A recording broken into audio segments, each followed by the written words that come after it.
Welcome to the Three Things Podcast. I'm David Iglesias, Director of Wheaton Center for Faith, Politics, and Economics. You may be wondering why this podcast is called Three Things. You were probably taught by your parents, like I was, that it was impolite to talk to people about three things: religion, politics, and money. But what happens if your job is to talk about those three things? Well, let's find out.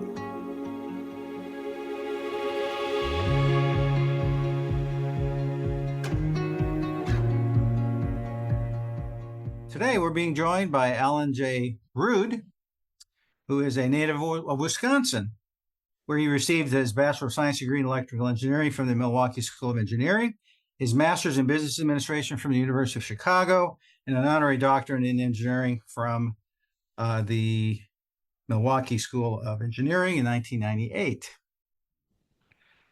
Mr. Ruud is a professional engineer and lighting designer, nationally recognized for his expertise in the lighting industry. He's been awarded with over 100 patents for his innovative designs. He's been the recipient of many awards, and most recently the 2023 Founders of the Most Significant Contribution to Aviation. I realize that is not lighting, but we're going to talk about the bifurcated nature of Mr. Ruud's career. In 2015, the Ruud family purchased a controlling interest in Delta Hawk Engines, a developer of multi-fuel general aviation engines based in Racine, Wisconsin, where Mr. Ruud serves as chairman of the board of directors. Delta Hawk has developed and certified a robust, compact, lightweight, and efficient SAF, I'll ask you about that, sir, jet-fueled piston engine to replace the hundreds of thousands of lead-fueled general aviation engines. This is a result of his passion for aviation. He's held a pilot's license since 1968, has flown almost 8,000 hours in several turbine airplanes, including over 2 million miles on one type of plane since 2000 to 6 continents.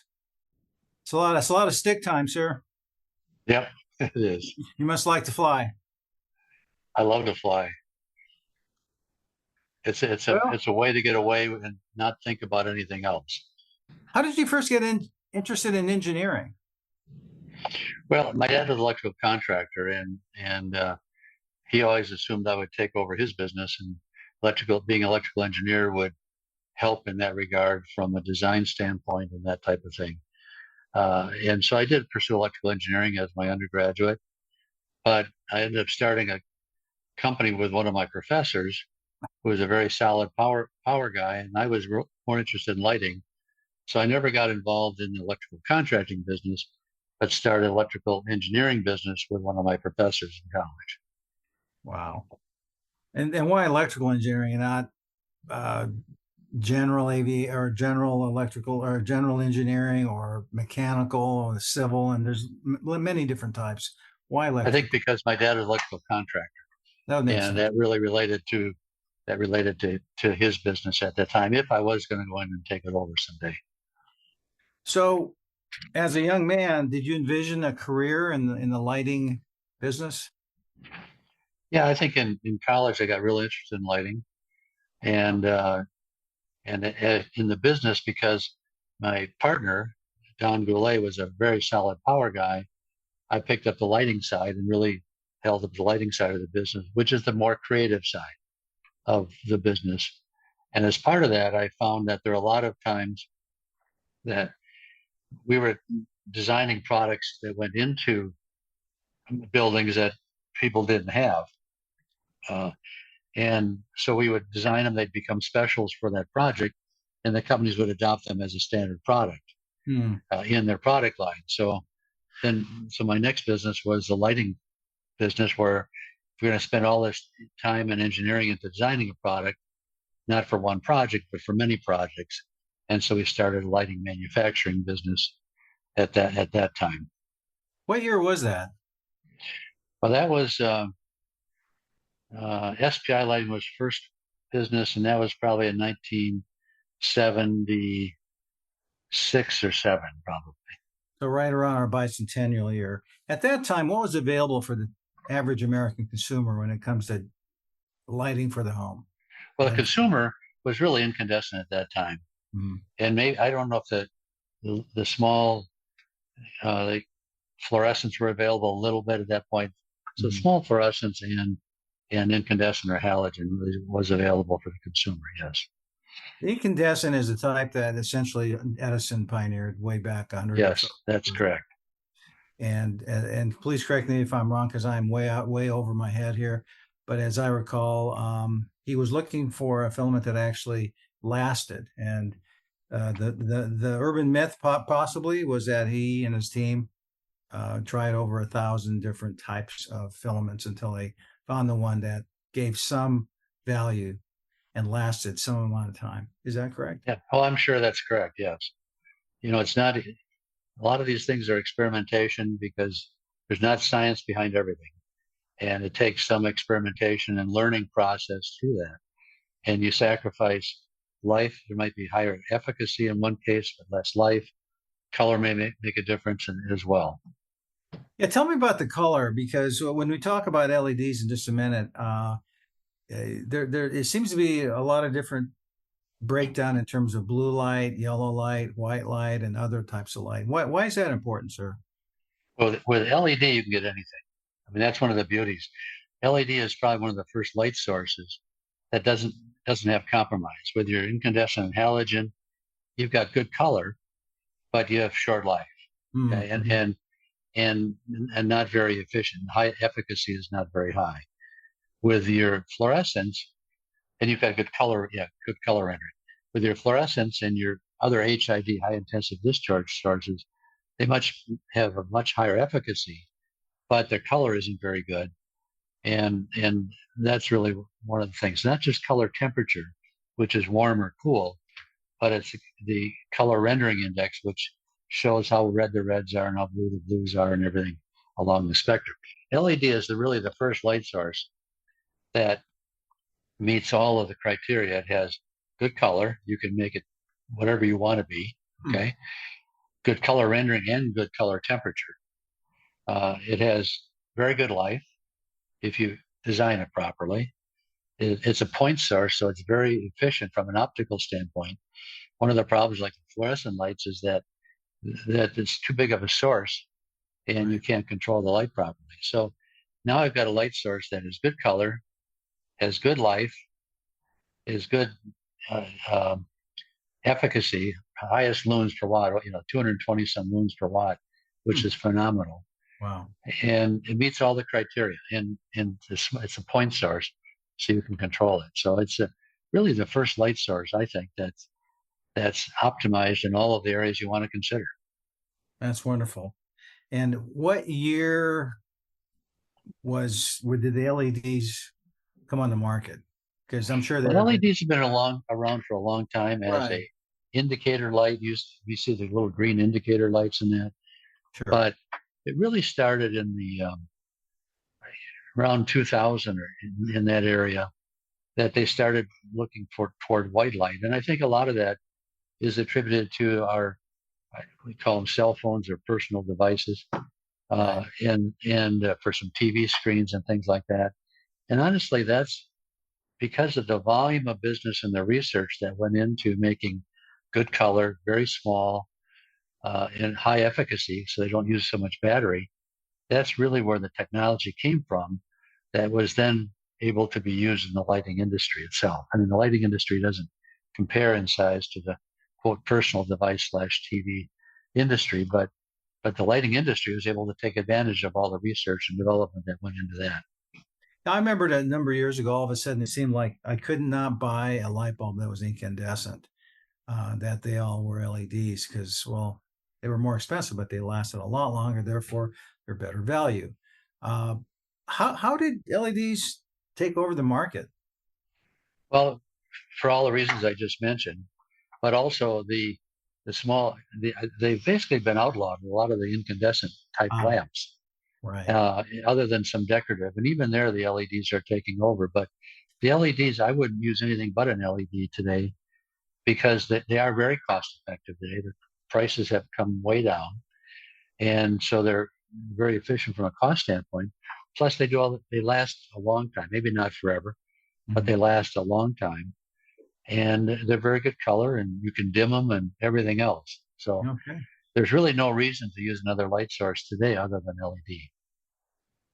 So are incandescents essentially out of the market now? I mean, they're Basically gone, yes. Yeah, because I haven't seen one. I was at a Best Buy, not a Best Buy, but a Home Depot recently, and Mhm. looking for light bulbs, and I couldn't find one. I was just Yeah, curious because I knew I was going to be talking to you. What about outdoor lights, street lights? What creates that light source? same thing. Now, Okay. there used to be metal halide, high pressure sodium was the two sources, and that's what our company used to produce.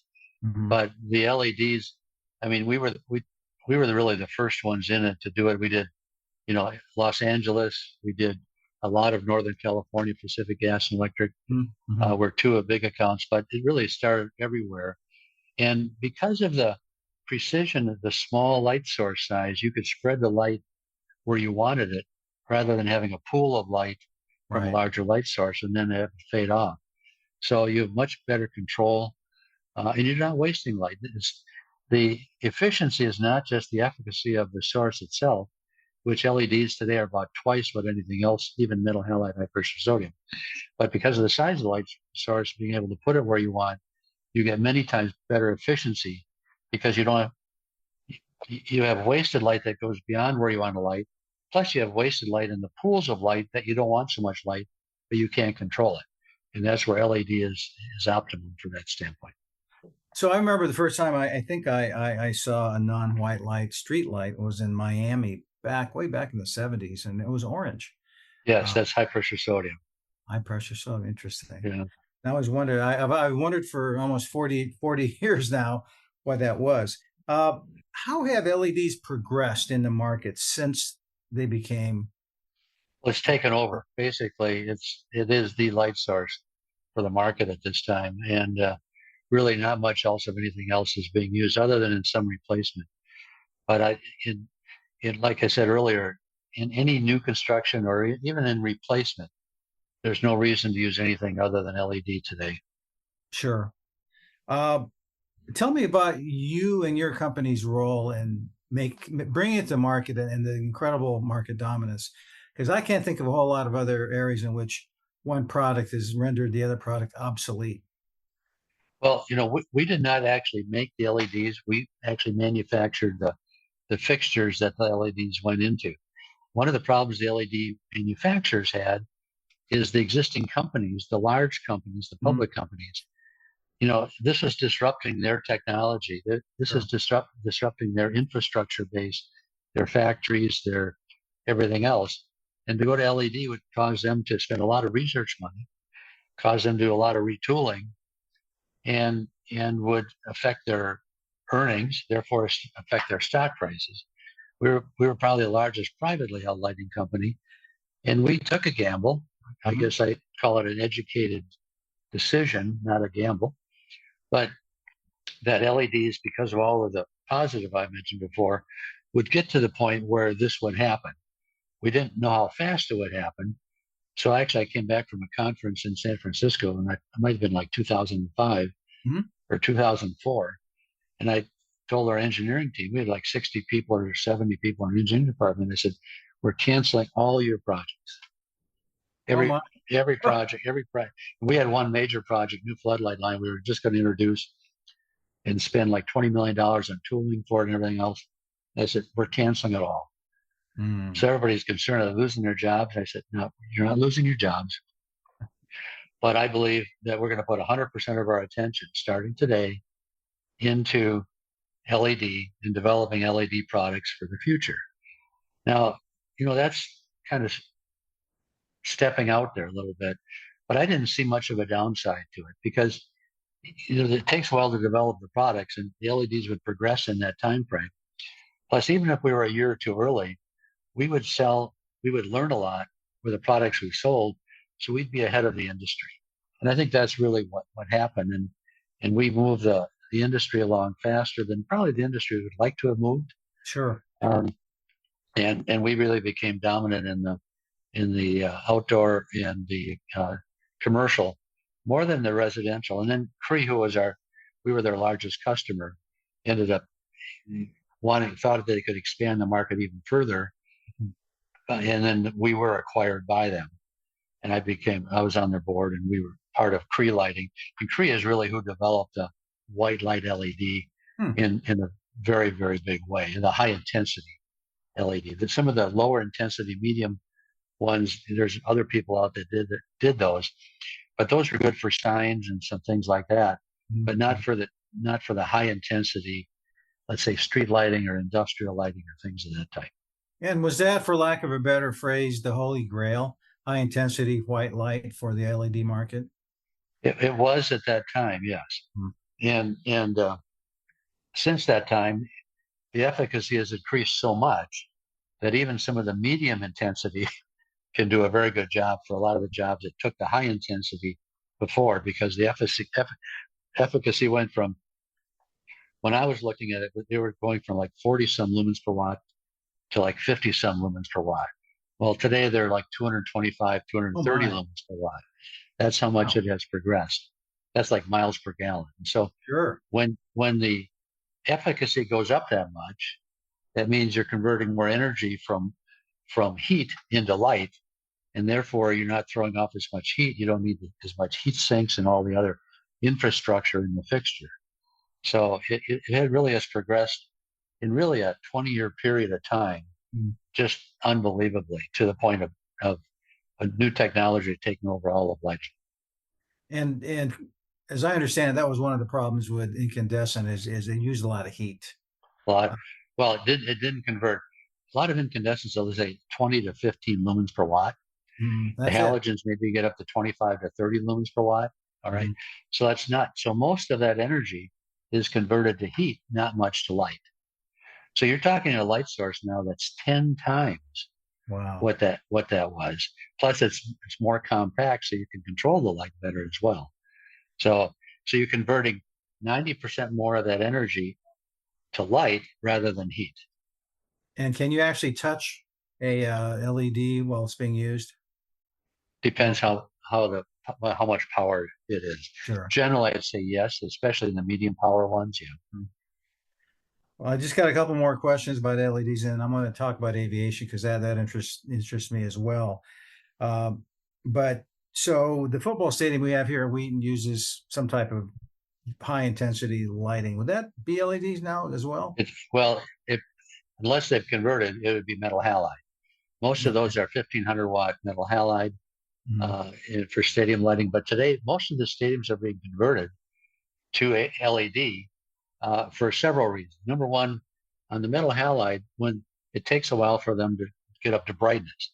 And if you have a power outage, it can take 5-10 minutes to get back up to brightness. Okay. When LED, you can turn it off and turn it back on, turn it off, turn it back on. You can strobe it. And if you use a color mixing thing, you can even change all the colors of it. Plus, you get more precise beams, like I mentioned before. You can really control the light so you have less glare going beyond the area you're trying to light. So you can put more of the energy from that light into the exact area you're trying to light. So Mhm. most of your stadiums are either have or are being converted Interesting. to LED. Yes, So more focus and less waste. I mean, would less that be a waste. Yep, fair and assessment? higher efficacy. Yep, Correct. and And the plus other question, plus the ability for instant on, instant off. You know, yes, with the metal halide, there would be a cool down time before it would restrike. I wanted to ask you about my final question about LEDs. Will be about new cars. I've noticed just in the past 10 years, 20 years at the most, that headlights look radically different. Is that because they've all switched over as well? Yep. Yes. Yeah. And because with LEDs, you can make them any shape or size. They don't Right. have to be round. With you've got a big light source that you're trying to control. You can have multiple small ones. It can be linear. It Mhm. can, you can make them any way you want. They don't take up anywhere near the space. Don't consume anywhere near the amount of energy.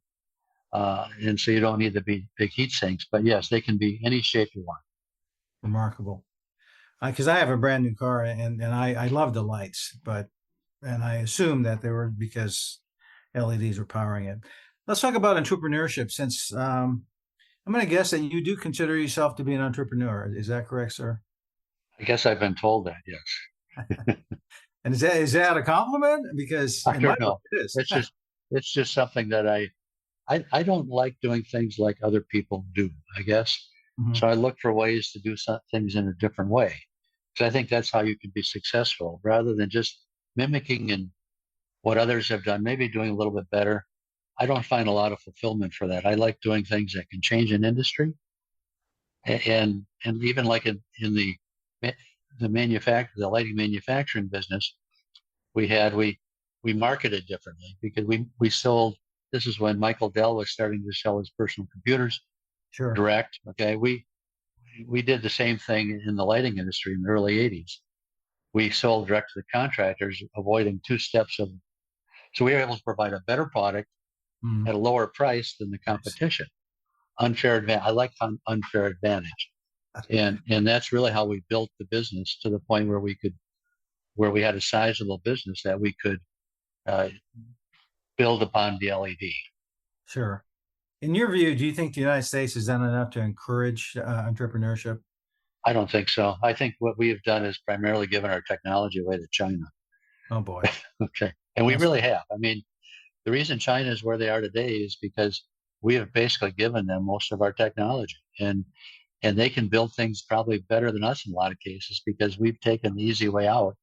Now, China's been very smart. They've had a very low cost structure, right. and they've learned from us, and we've been willing partners in that because it's lowered our costs short term, but ultimately, I think Yeah. it's a real detriment to this nation because we've taught them how to do things that they would never be where they are today if it weren't for what we have given them. Yeah, and that includes things in national security such as shipping, Exactly. Yeah. uh, stealth aircraft, and whatnot. Yeah, and in my Well, sense, and maybe I'm a little bit too uh, forward on this, but I think what we haven't given them, they've stolen or copied without that's permission. been a lot of it too. I mean, and Yeah, I think some of it we have been um, complicit in, yeah, or maybe not been as attentive to as we could have been.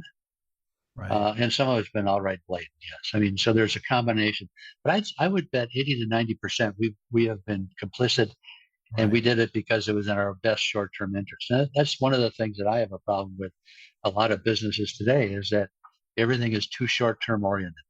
Right. They're not, for China, they're looking at the long term. They're looking at decades, if not longer. We're looking at this quarter and next quarter. Yeah. And I think that really hurts us in our ability to expand. That's why some larger companies didn't do LED until they were forced to, Hmm. because it would affect their share price, it would affect the earnings and their share prices on a short term basis. And we're a very short term focused Yes. country.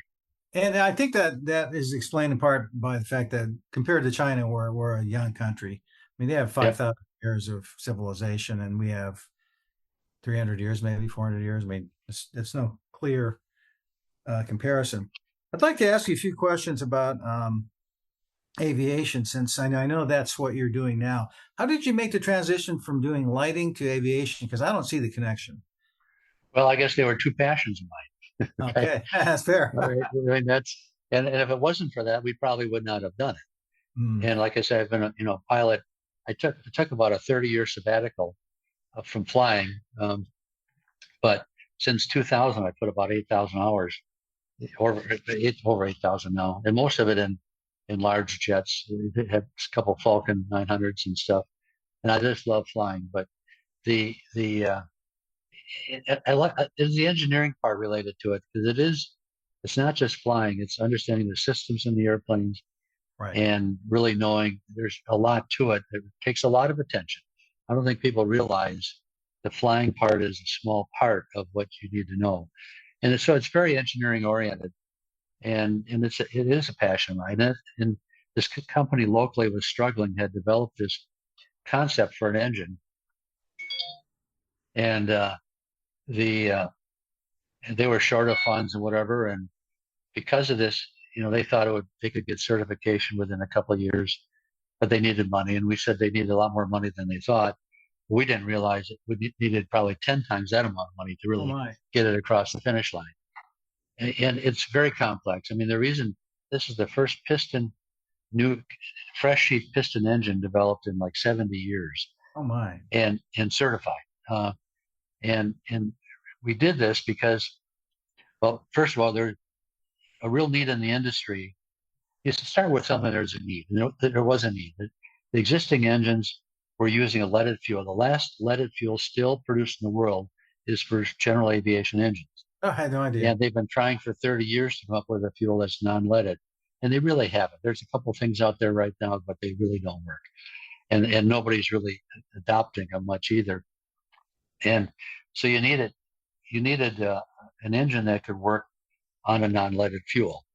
Well, jet fuel and diesel fuel are kerosene based, and a two-stroke engine is a very efficient engine if it's done right.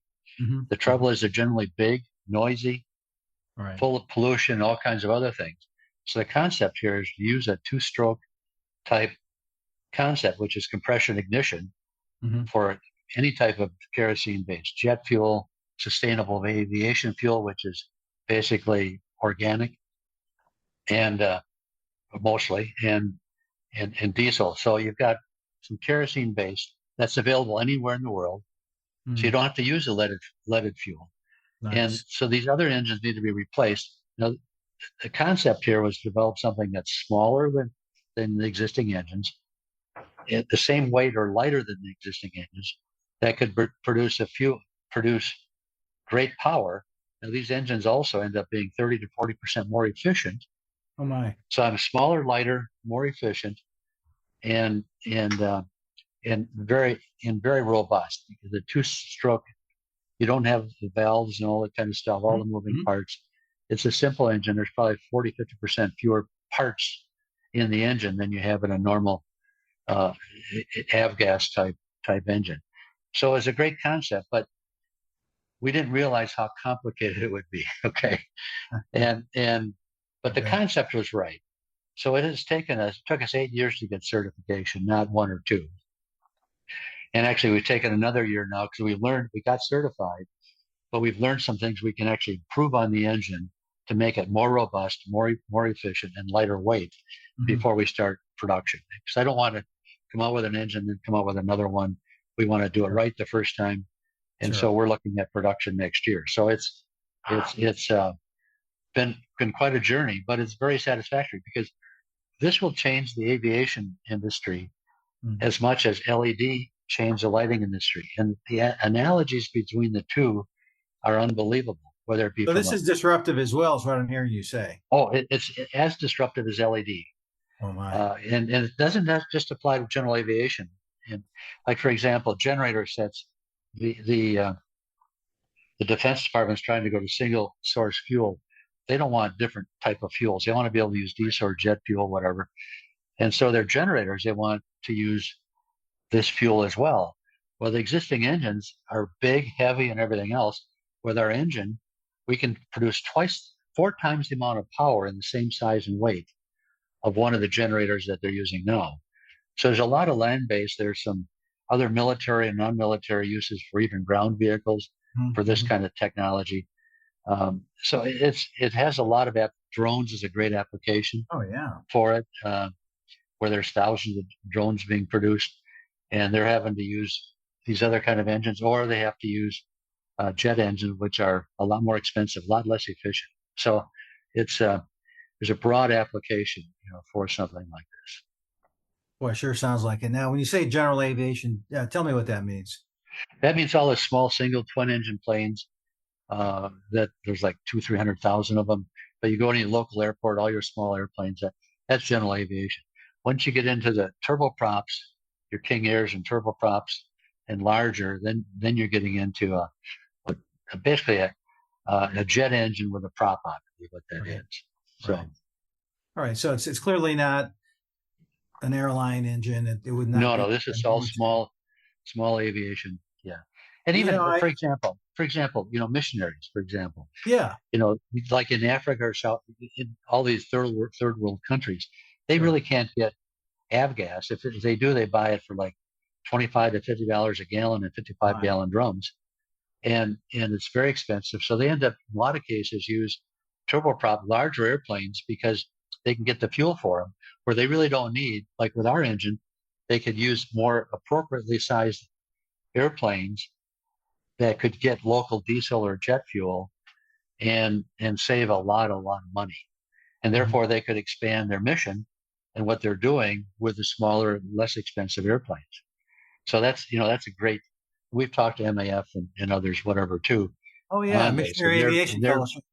yeah, and they're very interested in this as well as others. So there's a lot of demand out there for this, not just in the U.S. but throughout the world, in a lot of different areas you really wouldn't think about. Do you know if JARS is still around as a missionary aviation I, group? I believe so. Yes. Yeah, I think that was Jungle Aviation something. I Yeah. forget what the other ARS stands for. Right. I forget right now too. Yeah. Well, that's great. So, sounds like you've gone from one disruptive uh, industry to or a product and to another. That's amazing. Um, how do you account for that? I mean, do you think God gave you the ability to see what was disruptive, or were you in the right place at the right time, or is this some other explanation? I think a combination of things. I mean, I think being able to recognize opportunities, I think, is part of it. And then, quite honestly, being willing to do something about it. Mm, There's people that maybe recognize stuff, but they're not. I mean, we've invested well over $100 million in this venture right now with zero revenue yet. Okay, right, right, we're right. probably 6 months away or more from revenue. And the but you have to be willing to make a commitment, and you've got to have I call it the 10 P's. Just indulge me for a Yes, moment, please. but number one, you need a plan. Okay, Yeah. you need a plan. You need to know what you're doing, and then the second thing is people, and and people need a purpose. To get good, you need to. If you don't have a plan, you don't know what what the people you want to hire are. And so that's where the people come in. And then the people need a purpose. They need to know what they're expected. They and so they can judge themselves and they can be judged against. They need a passion for it. I mentioned earlier. I think that the the two industries that I've really gotten involved in has been successful and have been I've had a passion for.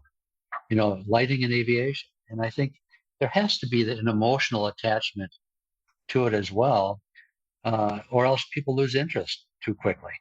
And then persistence is one of the things. Things never happen on the time frame. I always used to say, plan that's going to take you twice as long and cost twice as much to get it done. If you're not willing to do that, don't do it because Right. you're going to fall. Well, this has been like 10 times the amount, maybe not 10, maybe five or more times more expensive and more time than really we thought it would take. But you've got to be willing. You've got to have the persistence and the perseverance. You know, and persistence is and perseverance are different. I say perseverance is you've got to be able to stick with it. Yeah. And in the end, like for the people they want to have pride in what they're doing. And people, when they can see what they're doing, it's just not another Me Too. They're actually contributing to changing an industry, to advancing, getting rid of leaded fuel, for That's producing a huge. product Yeah. getting rid of a product that uses actually with sustainable aviation fuel and down the road, maybe even hydrogen fuel with our engine, Hmm. that that we're eliminating a lot of the problems that we have with our environment. And that can be done with this engine. So pride, I think people have pride in the company and what the company is trying to do. And as a leadership team, you need to communicate what that plan is and how we're going to do it. And so Mm-hmm. people can have pride and they can see how they're fitting in, pride in their job and what they're doing as part of it. And you need good products and good processes. And sometimes it takes a little bit, literally a lot of prayer too, because, sometimes you really wonder, are you on the right path? Are you not on the right path? And sometimes you Amen. really don't know. But honestly, it's self-consciously, whatever, but you need to know that you are asking for help. Sure. And there is help available. Mm. And I mean, I've probably made more mistakes than anybody, but I've learned from a lot, and I'll make more. And not Right. every decision is right, but I firmly believe that what I'm doing is what I should be doing, and that's where prayer comes in. And the last P, it's somewhat anticlimactic, which it should be, is profit. Profit is not when profit becomes an objective of a business. I don't have much faith in a business surviving because Right. that becomes, like mentioned much earlier, too short-term focused. Mm. Profit is a measurement and provides the capital in a lot of cases to grow a business, but it's a measurement of how well you're running a business and how well you're doing all the other nine P's. profit is a measurement and a result. It's Hmm. never an objective. It never should be an objective. I just think that leads to short-term thinking. So that's a couple of things that I think transcend any Right. successful business. That is great. Thank you for sharing that. I had not heard of the 10P, so this is you help a college professor learn something new today. So thank you, Well, that's sir. something that we talk about. I did at Ruud Lighting, and we do here at Delta Hawk. We talk with our employees and communicate these things to them. You know that what we as a company find important and what they should find important, because you need the employees need to understand the philosophy and the basis of how you're running a business. They Sure. need to be part of that because they're a very important part of Well, it's more than just getting a paycheck. I mean, they have to have a reason to get up in the morning, that. Yeah, something they believe in. I would the hope. people that are just here for a paycheck normally don't last a long Yeah, I was time. going to say they don't last. Tell me about the element of risk because it sounds like That's huge God risk. gave you the ability to take a lot of risk, and you're not always going to be successful, but No, you're going to succeed more often than you fail. I think at this point I've been able to, and I think the biggest risk is probably the Delta Talk business right now, which we may not have be able to sustain through all the way. You know, there is that risk, Mm-hmm. but I still believe I'm doing the right thing, and we're setting it up first rate. That Right. as we get some outside funding, that this is going to be honestly one of the fastest growing businesses that anyone has seen because of the preparation that we've done with the people, with the product, with the processes in place to to scale a business very fast. So it's exciting. I mean, it is something that you're making a difference. Absolutely. And I noticed behind you there's a poster. It looks like a couple of engines. Well, yeah, Is that the engine we've been talking about? that's the engine we're talking about. Yep. Oh, that's We great. actually rather than put like food lighting, we put all kinds of artwork around. Here we just have the renderings of the bit. Like this is one of the conference rooms. We just show the couple views of the engine of our first engine, and then the along through the engineering offices we have uh, SolidWorks models on the wall Mhm. of all of the different components, a lot of the different elements of the engine, so people can see and understand how you know what what what I think is what, something gets successful. The simpler it gets, I Yes. think the more successful. When things start getting complicated, that's when I say, okay, let's stop for a moment, step back, and see where we're heading down the wrong direction. And I think one of the things that excites me with lighting that we did because this product's became a lot simpler, and now with this engine, it's become much simpler as we've gone along, and that's what makes it more robust, more competitive in cost, Mhm. and a better engine, more efficient. So Now, are those engines built to scale, or are they a little too small? The what's engine on? that are rendered right behind you. That's probably about to scale. That's It's remarkable. probably That's pretty close to impressive. scale. You can't believe how small it is compared to a comparable horsepower engine. Oh, yeah, It's very compact, and that's important from an airplane standpoint for aerodynamics sure. for that. Plus, it's an aluminum block with a cast iron sleeve, so it's got the weight reduction and whatever. I mean, it our engineers have done a phenomenal job. The amount of computer studies that have been done, the Oh. amount of testing that we've done, and everything else. It's an amazing, much more complex than I ever knew and understood. I mean, next to this, lighting is pretty simple as I look back. Well, In some lot less respects, moving I think, parts, that's for sure. yeah, truly, not literally, but in some ways, I think maybe the lighting was to help prepare me for the Mm, complexity of something like this. mm. Well, that's great. So I'd like to kind of wrap up my question. This is the Center for Faith, Politics, and Economics. We're not going to talk politics. We've talked a little bit Thank about goodness, business. Yeah, no kidding, especially during this season. especially here. But I would like to talk a little bit about faith because I know you're a Christian. But tell me, when did you first come to faith, faith in Christ? Well, really, very early, my parents. I grew up in a basically a non-denominational Baptist, but basically kind of non-denominational church in Racine here. My parents were Christians, and so I grew up that way, and I think I was in high school. I think when I accepted the Lord, And uh, it's difficult at times. You're Sure. challenging at times. But fortunately, I've had a lot of great mentors along the way. In fact, Greg Yeah. Waybright, who Oh, yes, I do. was was I think I've known him since about 1980 when he Oh, came to Racine. He came as, I think, a youth pastor, but he came back, I think, as an assistant pastor at the church here.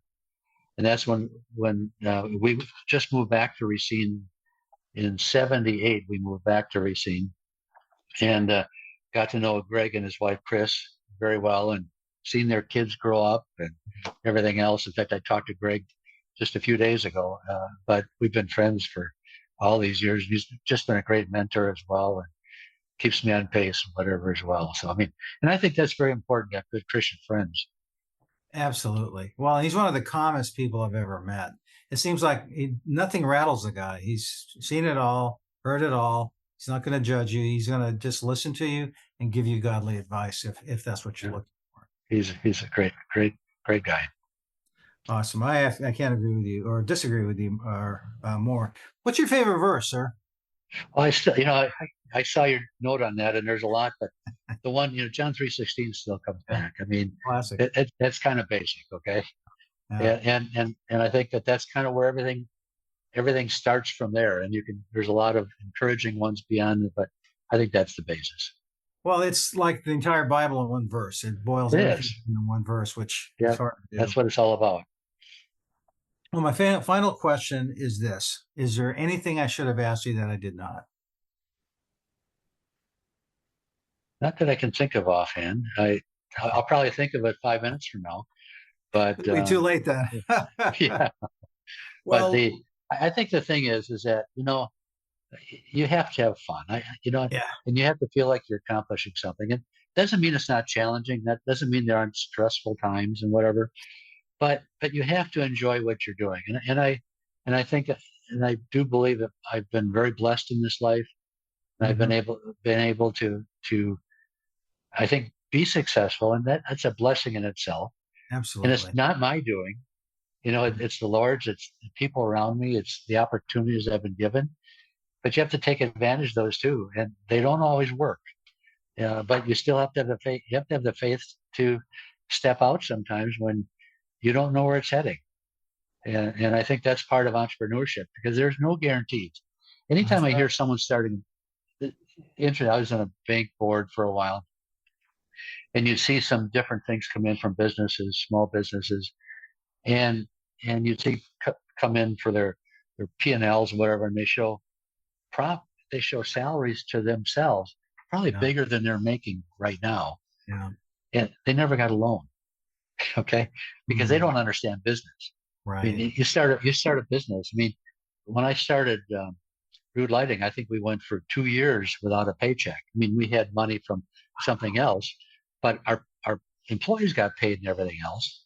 But cash flow is everything, and it's foolish to borrow money to pay yourself Yeah. and everything else. And so people have to be willing to sacrifice. Entrepreneurship, people have got to be willing to sacrifice. I think any successful entrepreneur and be willing to fail because that's the life of an entrepreneur in most cases. A lot of people that's not the vision that they're given, but that's a lot of the reality that people have to be willing to accept. Then I think they have a chance of being successful in that regard. It seems so fundamental that if you're the founder or CEO of a company, you want to make sure that the people that are doing the work are getting paid. And if you don't get paid, that's just part of the startup cost. That's a part of startup. Yeah. Well, look, sir, I really appreciate your time. You're still very busy, so I will thank you for your time Good. and I'll make All sure right. and pass your greetings to Greg Waybright. All right. Do that. Let him know. I'll look forward to his critique of this as well.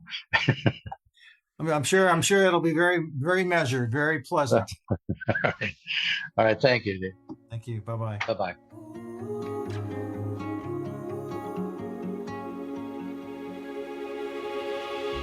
You have been listening to Wheaton Center for Faith, Politics, and Economics podcast. 3 Things with host David Iglesias. Join us again in 2 weeks for a new interview with an accomplished faith, political, and business leader.